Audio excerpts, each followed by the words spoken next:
Hello everyone. Friends, ये कहानी है एक ऐसे लड़के की जिसकी एक फैमिली होती है, एक बच्चा भी होता है, लेकिन ये अपनी मेमोरी भूल जाता है। जिसके बाद ये एक डॉक्टर से प्यार करता है, लेकिन फिर से मेमोरी भूलता है, उस डॉक्टर को भी भूल जाता है। कहानी की शुरुआत में दिखाया जाता है कि हमारा हीरो, जिसका नाम लोगन है, इसके पीछे कुछ गुंडे पड़े हुए होते हैं जो इससे पूछते हैं कि तुम पुलिस हो ना। ये इन्हें मना करता है कि मैं पुलिस नहीं हूँ, बिकॉज ये एक माफिया था। लेकिन ये इसकी बहुत बुरी तरीके से पिटाई करते हैं, जिनसे मुश्किल से बचकर ये भागता है। देन हमारी एक्ट्रेस को दिखाया जाता है जो कि एक बहुत ही प्यारी सी डॉक्टर है।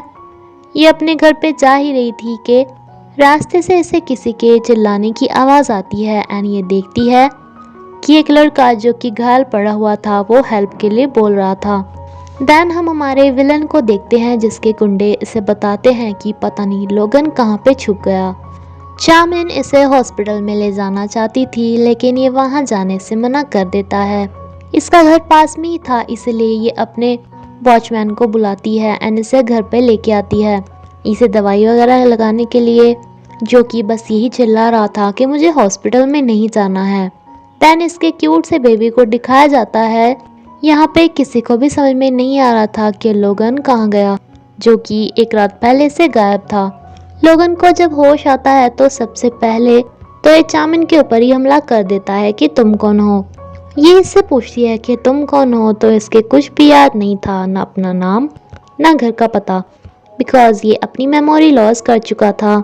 इसके परिवार के लोग टेनिस को बताते हैं कि लोगन कहीं गायब हो गया है। ये लोगन को ढूंढना स्टार्ट कर देता है, लेकिन कहता है कि हमारी दूसरी पार्टी को, दुश्मन पार्टी को नहीं पता चलना चाहिए कि लोगन गायब हो गया है। इससे याद आता है कि लोगन ने लास्ट टाइम इसे कहा था कि मैं अपनी बहन के कातिल का पता लगा के ही रहूँगा एंड बदला लेकर ही रहूँगा। इसीलिए इसे लग रहा था कि शायद लोगन को पता चल गया एंड वो उन्हीं के साथ लड़ाई करने गया होगा, जिसके बाद या तो लोगन की डेथ हो गई या फिर वो सिर्फ गायब ही हुआ है। ये लोगन के फियांसे पे फ़ोन करता है एंड इसे भी सब कुछ बताता है। ये कहती है कि हमें जल्दी से पुलिस को बताना चाहिए, लेकिन डेरिस कहता है कि नहीं, अगर पुलिस को बताएंगे तो ये खबर सारी जगह फैल जाएगी कि लोगन गायब हो चुका है। हमारे दुश्मन भी उसे ढूंढना स्टार्ट कर देंगे, इसलिए हम पुलिस को नहीं बता सकते। ये सब कुछ भूल चुका था, लेकिन हॉस्पिटल में ना जाने की रट अब तक नहीं भूला था। चामिन इसे समझाती है कि अगर हॉस्पिटल में नहीं जाओगे तो तुम्हें पता कैसे चलेगा कि तुम्हारे साथ क्या हुआ है। ये कहता है कि मैं तो अपने घर जा रहा हूँ, लेकिन इसका घर का पता तो इसे याद ही नहीं रहा था, जिस पे काफ़ी ज़्यादा सैड हो जाता है। लेकिन चामिन इसे हिम्मत देती है कि कुछ टाइम में शायद इसकी मेमोरी वापस आ जाए। अरिसारा भले ही फ़िलहाल लोगन की फियांसे हो, लेकिन एक टाइम पे ये दोनों एक दूसरे को डेट करते थे। लोगन इसके घर से जाने लगता है कि मैं यहाँ तुम्हारे घर में कब तक पड़ा रहूँगा। चामिन इसे समझाती है कि क्या पता तुम बाहर जाओ, जिन लोगों ने तुम्हें हर्ट किया था वो तुम्हें ढूंढ ले, तुम्हें तो कुछ याद भी नहीं होगा एंड अगर उन्होंने तुम्हें दोबारा हर्ट करने की कोशिश की तो। लेकिन ये इसकी एक भी नहीं सुनता एंड यहाँ से चला जाता है, ये बोलकर कि यहाँ पे रहकर तो मेरी मेमोरी वापस नहीं आएगी ना, कुछ ढूंढूंगा तभी तो कुछ पता लगेगा। डेविस लोगन का तो फ्रेंड था ही, साथ में ये उसी हॉस्पिटल का डॉक्टर था जिसमें कि चामिन भी डॉक्टर थी एंड चामिन इसे बहुत ज़्यादा पसंद करती है। लोगन पूरे शहर में ढूंढता रहता है कि कहीं कोई चीज़ इसे दिखे जिसे इसकी मेमोरी याद आए, लेकिन इसकी मेमोरी तो याद नहीं आती। ऊपर से बहुत ज़्यादा परेशान हो जाता है बिकॉज इसके पास खाने पीने के पैसे भी नहीं थे। दूसरी तरफ इसके बच्चे ने भी पूरे घर को सिर पर उठा रखा था कि मेरे पापा वापस क्यों नहीं आए एंड ये खाना भी नहीं खा रहा था। ये दोनों इसी टॉपिक पे बात कर ही रहे थे कि लोगन हमारे पास नहीं है, इसका किसी को भी पता नहीं लगना चाहिए। तभी यहाँ पे मिस्टर विलन आ जाते हैं, जो इन्हें कहते हैं कि क्या बात लोगन नहीं आया, तो ये कहते हैं कि वो आने ही वाला है, जिस पर ये काफ़ी ज़्यादा सरप्राइज हो जाता है। इसके ऐसे एक्सप्रेशंस देखकर अरिसारा को इतना तो यकीन हो जाता है कि ज़रूर लोगन के गायब होने में इसका हाथ है। जब लोगन पूरा परेशान हो जाता है तो उसी जगह पर वापस आ जाता है जहाँ पे इसे चामिन मिली थी। चामिन भी घर आते हुए इसे देखती है, लेकिन अब इसे घर आने के लिए नहीं पूछती। ये ऊपर से भी इसे देख रही थी बिकॉज बाहर बहुत ज़्यादा बारिश आ रही थी। सोए नीचे आके इसे वापस ले जाती है। इसे कपड़े चेंज करने के लिए बोलती है एंड अपने कपड़े उतार के उन्हें देने के लिए बोलती है, लेकिन ये तो खुद ही बाहर आ जाता है। इसका बच्चा भी आखिर माफिया का बेटा था जो कहता है कि कहीं मेरे पापा को किडनैप तो नहीं कर लिया गया, उनको तो मैं छोड़ूंगा नहीं। चाउमिन उठ के देखती है कि इसके लिए लोगों ने बहुत ज़्यादा खाना बनाया हुआ है, यानी कि ये सब कुछ भूल गया लेकिन इसे खाना बनाना याद नहीं भूला नहीं था। जो कि इसे कहता है कि मैं तुम्हारे बहुत सारे एहसानों के तले दबा हूँ, इसलिए प्लीज़ मुझे रिपे करने का मौका दो।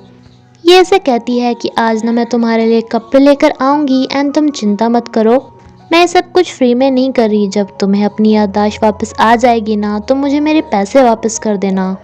मिस्टर विलन को पता चलता है कि इसकी टेरिटरी को कोई और कंट्रोल करना चाहता है, इसलिए ये इससे लड़ाई करना स्टार्ट कर देता है कि वहाँ के एरिया पे मेरा राज है। लेकिन ये अंकल इसे कहते हैं कि वहाँ के लोग तुम्हें नहीं मुझे पसंद करते हैं। ये अंकल अरिसारा के ही पापा होते हैं, जिन्हें अरिसारा कहती है कि जब तुम दोनों की टेरिटरीज डिवाइड हो गई थी तो पापा आप इतना ज़्यादा लालच क्यों कर रहे हैं। लेकिन इसके पापा इसे एक चांटा मार के कहते हैं कि अगर मैं ये लालच ना करूं तो तुम्हारी शॉपिंग के पैसे कहाँ से आएंगे एंड मुझे जल्दी से लोगन से मिलवाओ जो इस मामले में मेरी हेल्प करेगा। लेकिन ये तो इसे ही पता था कि लोगन गायब हो चुका है। चाउमिन अपने सभी स्टाफ मेंबर्स को लोगन की फ़ोटो दिखा रही थी कि क्या ऐसे कोई पहचानता है। ये फ़ोटो अगर ये डेविस को दिखाती तो वो पक्का पहचान लेता, लेकिन ये इसका क्रश होता है एंड अपने क्रश को देखकर ये इसे फ़ोटो दिखाना ही भूल जाती है एंड बस इसे ही घूरती रहती है। ये अपने आप का पता लगाना स्टार्ट करता है, बहुत सारे न्यूज़पेपर पढ़ता है, सोचता है कि मुझे खाना बनाना आता है, मैं न्यूज़पेपर भी पढ़ सकता हूँ, मैं कहीं कोई कुक तो नहीं था। चाउमिन अपने एक डॉक्टर फ्रेंड से पूछती है लोगन की सिचुएशन के बारे में, जैसे कहता है कि शायद उसकी मेमोरीज कुछ टाइम में वापस आ जाए, जिसके साथ ये इसे डिनर के लिए भी इनवाइट करता है बिकॉज इसे काफ़ी पसंद करता है। लेकिन ये इसे बहाना मार देती है। ये इसकी फ़ोटो काफ़ी लोगों को दिखाती है बट कोई भी इसे नहीं पहचान पाता। अरिसारा डेविस को बताती है कि मेरे पापा लोगन से मिलना चाहते हैं, मैं क्या करूं। लेकिन डेविस इसे बोल देता है कि अपने पापा से अपने आप निपटो, मुझे तो जाना है सर्जरी करने। बाहर काफ़ी ज़्यादा बारिश आ रही थी एंड ये नोटिस करता है कि चाउमिन आज अम्ब्रेला भी नहीं लेकर गई, जो कि सचमुच में ही काफ़ी भीग रही थी, इसीलिए ये इसके लिए अम्ब्रेला लेकर रास्ते में ही पहुंच जाता है। ये इसके लिए कपड़े वगैरह लेके आई थी, जो कि ये जब चेंज करता है तो ये इसे काफ़ी ज़्यादा टाइट थे। इसीलिए चाउमिन इसे कहती है कि कल की मेरी छुट्टी है, मुझे तुम्हारे साइज़ का नहीं पता था, इसलिए कल तुम भी मेरे साथ चलना शॉपिंग पे। रात को ये चाउमिन के बारे में ही सोच रहा था कि ये कितनी ज़्यादा अच्छी लड़की है। अगले दिन ये दोनों शॉपिंग के लिए मार्केट जाते हैं, लेकिन रास्ते में ये गुम हो जाता है। ये इसे आवाज़ मारना चाह रही थी बट इसे याद आता है कि इसने तो उसका नाम तक भी नहीं पूछा एंड पूछते भी क्या जब उसे कुछ याद ही नहीं। कुछ देर बाद ये इसे मिल जाता है जो इसे बताता है कि ये चीज़ ना मुझे देखी देखी सी लग रही है, जो कि दरअसल इसने अपने बेटे को दी थी, जो कि अपने आप को रूम में लॉक कर लेता है। जिस पे अरिसारा इसे ये बोलकर रूम से बाहर निकालती है कि हम सब तो पार्क में जा रहे हैं घूमने के लिए, तुम यहीं पर रहना। इस पे ये एकदम से बाहर आ जाता है। चाउमिन इसे कहती है कि जब तुम गुम हो गए तो मुझे ध्यान आया कि मुझे तुम्हारा कुछ नाम रखना चाहिए। जिस जगह पे खाने के लिए बैठे थे वहाँ के ओनर का नाम भी लोगन था, जो कि ये सुनते हैं इसलिए ये इसका नाम भी लोगन रख देती है, जो कि सचमुच में भी इसका नाम था। अरिसारा इसके लिए कॉफ़ी लेके आती है, इसे कहती है कि अब तुम मेरे साथ ऐसे रूडली क्यों बिहेव करते हो, पहले की जैसा क्यों नहीं करते। तो डेविस इसे कहता है कि वो सब कुछ पहले था लेकिन अब तुम लोगन की फियोंसे हो, जिस पे से काफ़ी बुरा लगता है। ये दोनों शॉपिंग करके वापस आ ही रहे थे कि मिस्टर विलन इन्हें देख लेता है। ये अपने गुंडों को भेज देता है लोगन को मारने के लिए एंड इसी के साथ ये एपिसोड यहीं पे ख़त्म होता है। फ्रेंड्स प्लीज़ मुझे कमेंट करके बताना कि मुझे ये सीरीज़ आगे एक्सप्लेन करनी है या नहीं। Thank you.